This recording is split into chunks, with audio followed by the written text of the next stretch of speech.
По данным Reuters, в ходе телефонного разговора премьер-министр Израиля Биньямин Нетаньяху и государственный секретарь США Марко Рубио обсудили возможные варианты реакции Вашингтона на развитие ситуации в Иране. На фоне этих консультаций Израиль, как сообщается, был приведен в состояние повышенной готовности, что в регионе традиционно воспринимается как индикатор роста военно-политической напряженности и подготовки к различным сценариям развития событий.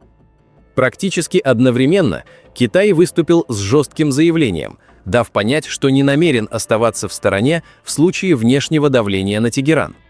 Пекин заявил о готовности поддержать Иран в вопросах защиты суверенитета, включая разведывательные и логистические элементы, подчеркнув недопустимость вмешательства извне. Эти сигналы усилили ощущение углубляющейся геополитической поляризации вокруг иранского кризиса и возможного расширения круга вовлеченных сторон. На этом фоне Иран приступил к переводу части оборонной инфраструктуры в режим повышенной готовности.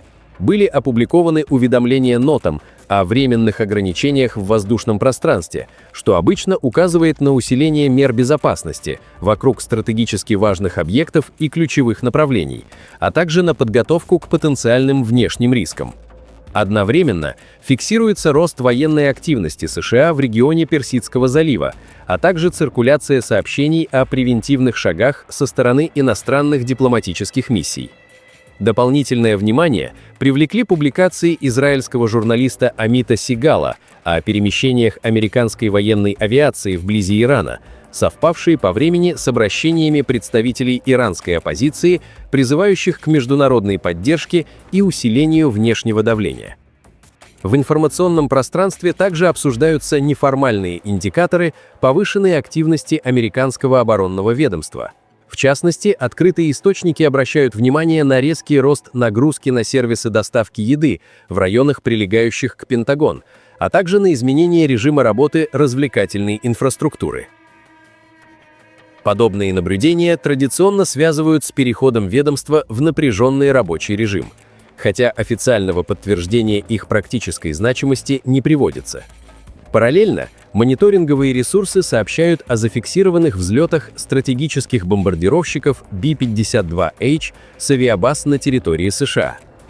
В экспертной среде такие сигналы рассматриваются как косвенные признаки повышенной оперативной активности и демонстрации военного присутствия, однако без прямой привязки к конкретным политическим решениям.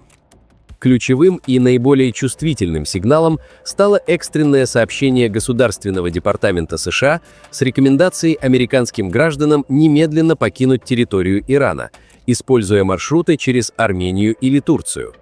Подобные предупреждения, как правило, расцениваются как индикатор серьезной обеспокоенности Вашингтона развитием ситуации и потенциальных рисков резкой эскалации в краткосрочной перспективе.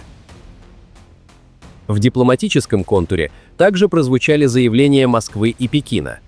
Россия подчеркнула, что рассматривает происходящее как внутреннее дело Ирана и исходит из его права самостоятельно определять пути выхода из кризиса, тогда как Китай занял более активную позицию, открыто заявив о готовности поддержать Тегеран в случае внешнего давления, что усилило расхождение подходов ключевых мировых игроков.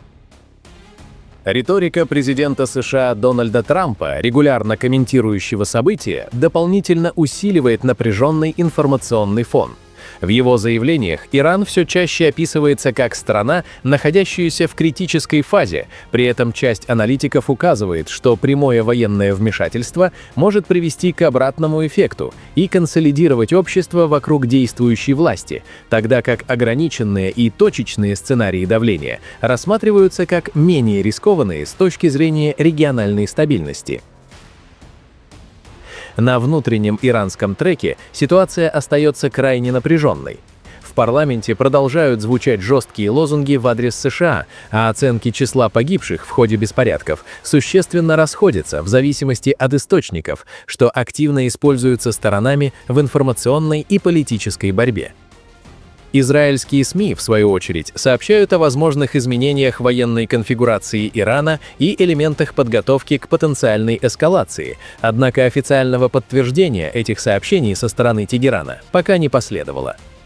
На этом фоне в Вашингтоне, по данным иранских источников, продолжается обсуждение различных сценариев давления. При этом ключевым остается вопрос, достигла ли внутренняя ситуация в Иране точки, после которой возврат к прежней динамике станет невозможным. Иранские власти, в свою очередь, все жестче формулируют свою позицию в отношении происходящих в стране беспорядков. Секретарь Высшего совета национальной безопасности Ирана Али Лариджани заявил, что протесты, по версии Тегерана, не носят исключительно социально-экономический характер и координируются извне. Он указал на поджоги, применение оружия и организованность радикальных групп, подчеркнув, что экономические проблемы признаются, но их решение, по мнению властей, не может проходить через насилие и подрыв внутренней стабильности. С аналогичными заявлениями выступил президент Ирана Масуд Пезешкиан, призвав граждан четко отделять мирные требования от радикальных действий. По его словам, иранское общество не принимает поджоги религиозных объектов и акты насилия, а спецслужбы фиксируют попытки внешнего вмешательства. Ответственность за поддержку радикальных элементов иранские власти возлагают на США и Израиль, призывая население не поддаваться на провокации. Параллельно лидер иранской оппозиции Реза Пехлеви в публичных выступлениях на Западе призвал к международной поддержке и заявил о готовности вернуться в страну в случае политических изменений, обращаясь напрямую к Дональду Трампу. Эти заявления усилили политическую поляризацию вокруг иранского кризиса и стали частью более широкой информационной кампании.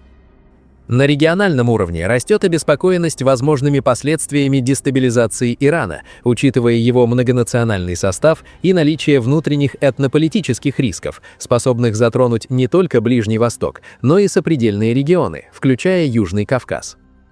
Израиль в лице премьер-министра Биньямина Нетаньяху публично выразил поддержку иранским протестующим и заявил о внимательном мониторинге ситуации. Тем временем, по информации The New York Times, в Вашингтоне обсуждаются различные варианты давления на Тегеран, включая ограниченные силовые сценарии, хотя окончательных решений пока не принято. Контакты между США и Израилем по иранской теме продолжаются, а дипломатические каналы, как сообщается, остаются открытыми. В совокупности эти сигналы указывают на то, что иранский кризис все более выходит за рамки внутреннего конфликта, постепенно превращаясь в фактор международной напряженности, при котором дальнейшее развитие событий будет зависеть не только от ситуации внутри страны, но и от решений ключевых внешних игроков. Пишите ваше мнение в комментариях и подписывайтесь на наш канал, чтобы не пропускать самые важные и актуальные новости мира и Ближнего Востока. Мы держим руку на пульсе иранского обострения. Оставайтесь с нами.